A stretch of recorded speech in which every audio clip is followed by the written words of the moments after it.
En ce moment, dans tous les pays, on réforme l'enseignement public. À cela, deux raisons. La première est économique. Comment instruire nos enfants pour qu'ils trouvent leur place dans l'économie du XXIe siècle? Comment s'y prendre?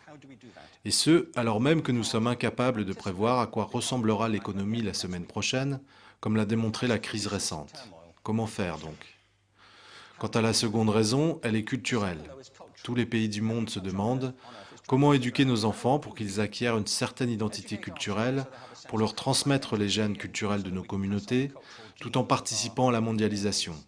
C'est la quadrature du cercle. Le problème, c'est que ces gens comptent affronter l'avenir en appliquant les méthodes du passé. Et, ce faisant, ils laissent sur le bas-côté des millions d'enfants qui ne voient pas l'intérêt d'aller à l'école. Nous, quand nous y allions, nous étions motivés par un principe.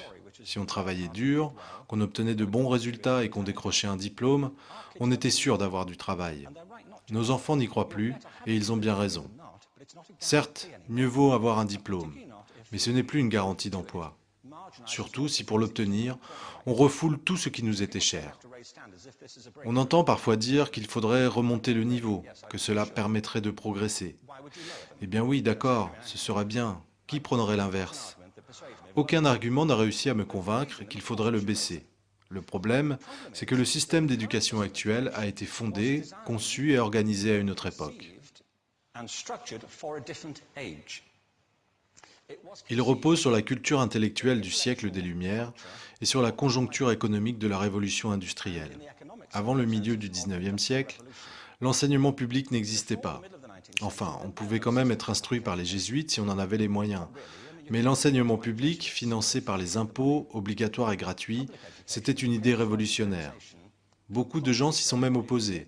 Selon eux, il était inconcevable que les gosses des rues, les enfants d'ouvriers, profitent de l'enseignement public. Ils sont incapables d'apprendre à lire et à écrire. Ne perdons pas notre temps. Cette idée s'ajouta à toute une série d'hypothèses sur l'organisation sociale. Fondée sur les nécessités économiques de l'époque, elle fut renforcée par une conception intellectuelle de l'esprit, issue en grande partie de la notion d'intelligence selon les Lumières.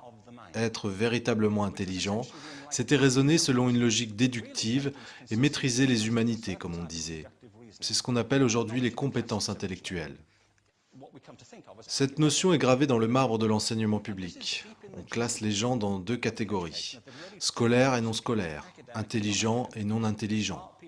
Résultat, de nombreuses personnes très douées sont persuadées d'être bêtes, car elles ont été évaluées selon cette seule conception. L'édifice repose donc sur deux piliers, économique et intellectuel. J'estime que ce modèle a bouleversé la vie de beaucoup de gens, parfois dans le bon sens. Quelques-uns en ont tiré un grand bénéfice, mais pas les autres. Ceux-là sont frappés par une épidémie contemporaine, à la fois intempestive et imaginaire, le TDAH, trouble déficitaire de l'attention avec hyperactivité. Voici une carte des cas de TDAH aux États-Unis, ou plutôt des diagnostics de TDAH. Ne nous méprenons pas, je ne nie pas l'existence du TDAH. Je ne suis pas compétent pour affirmer une chose pareille. La grande majorité des psychologues et des pédiatres affirment que cela existe, je le sais, même si le débat reste ouvert.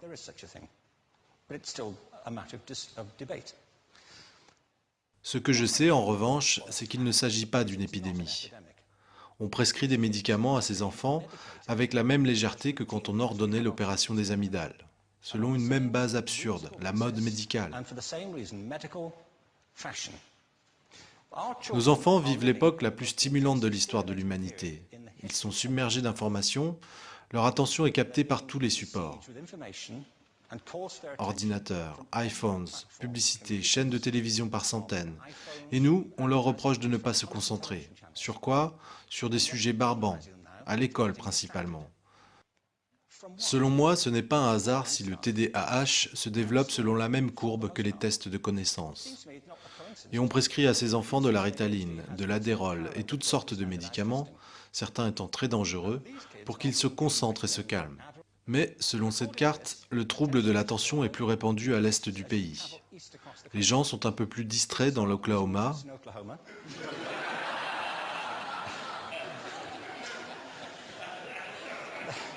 Ils n'arrivent pas à réfléchir dans l'Arkansas et à Washington, ils ont perdu la tête. Mais là, les causes sont probablement différentes.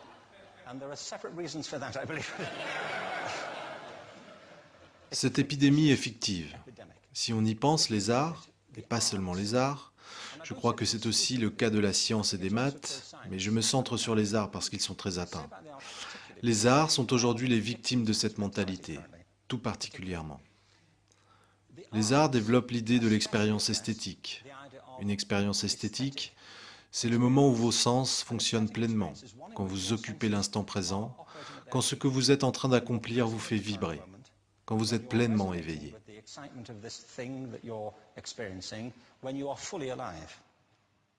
L'anesthésie, c'est l'extinction de vos sens, l'inertie face à ce qui vous entoure. C'est d'ailleurs l'effet de certains de ces médicaments. Nous adaptons nos enfants à l'instruction en les anesthésiant, alors que nous devrions faire le contraire.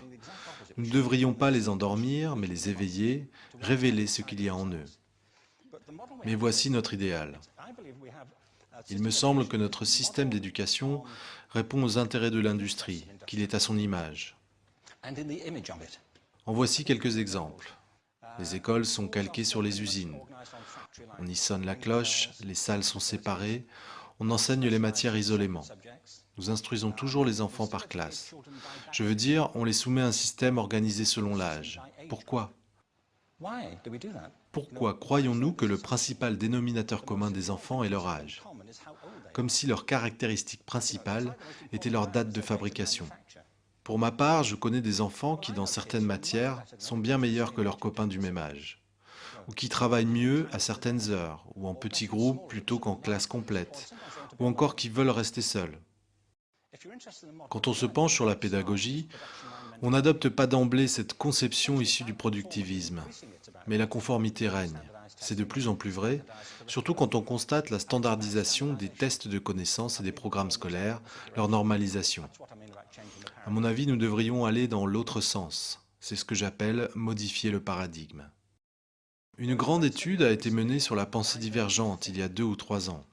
La pensée divergente n'est pas la même chose que la créativité. Pour moi, la créativité, c'est la capacité à avoir des idées originales qui ont de la valeur. Sans en être synonyme, la pensée divergente est essentielle pour la créativité. Il s'agit de l'aptitude à formuler un grand nombre de réponses à une question, à considérer cette question sous plusieurs angles, ce qu'Édouard de Bono appelait la pensée latérale, à penser autrement que selon des voies linéaires ou convergentes, à concevoir plusieurs réponses et non une seule. J'ai donc conçu un test à ce sujet. On peut demander aux gens, combien d'usages pourriez-vous faire d'un trombone? Ils posent alors des questions de routine, puis la plupart proposent 10 ou 15 réponses. Certains sont assez forts pour en imaginer 200. Pour en arriver là, ils s'interrogent. Et si le trombone mesurait 60 mètres de haut? S'il était en caoutchouc mousse? Est-ce que l'on doit s'en tenir au trombone tel qu'on le connaît, Jim? Le test fonctionne ainsi. C'est exposé dans un livre intitulé Breakpoint and Beyond, le point de rupture et au-delà. 1500 personnes ont été étudiées. Selon le protocole de l'expérience, celles qui dépassaient un certain niveau étaient considérées comme des génies de la pensée divergente. J'ai une question pour vous. Quel pourcentage des 1500 sujets ont atteint le niveau du génie? Un dernier détail, c'était des enfants de maternelle. Qu'est-ce que vous diriez? Combien étaient des génies? 80%? Ok? Il y en avait 98%. Il faut le savoir, l'étude portait sur le long terme. Les mêmes enfants ont donc été testés une seconde fois 5 ans plus tard, vers 8 ou 10 ans. Et là, à votre avis? La moitié moins, 30%. Nouveau test 5 ans plus tard, à 13 ou 15 ans, 12%. Vous avez compris la tendance, n'est-ce pas? Cela nous fournit une donnée intéressante. En effet, on aurait pu supposer que l'évolution se ferait en sens inverse, non? On commence par être très bon, puis on devient meilleur à mesure qu'on grandit. Ça montre 2 choses. Primo, nous avons tous cette capacité, et secondo, elle se dissipe en grande partie. Certes, il est arrivé des choses à ces enfants, tandis qu'ils grandissaient, plein de choses. Mais l'une des plus importantes, j'en suis convaincu, c'est qu'ils ont été éduqués. Ils ont passé 10 ans à l'école, où on leur a répété, il n'y a qu'une réponse, elle est écrite derrière, mais ne tourne pas la page. Et ne copie pas, c'est de la triche. Hors de l'école, on appelle ça de la coopération. Mais à l'école, alors là, ce n'est pas l'effet de la volonté des professeurs, c'est comme ça, c'est tout. C'est gravé dans le marbre de l'éducation. Or, nous devons envisager autrement les capacités humaines, dépasser cette vieille scission entre compétences intellectuelles et non intellectuelles. Ce n'est qu'une abstraction, une théorie, un mode de sélection. Regardons enfin les choses en face, tout ça, c'est un mythe. Ensuite, nous devons reconnaître que la plupart des acquisitions de base se font en groupe, que la coopération alimente le développement. Si nous atomisons les gens, si nous les séparons et si nous les jugeons individuellement, nous les séparons de leur environnement éducatif naturel. Enfin, tout repose sur la culture de nos institutions, sur leurs habitudes autant que sur le milieu dans lequel elles fonctionnent.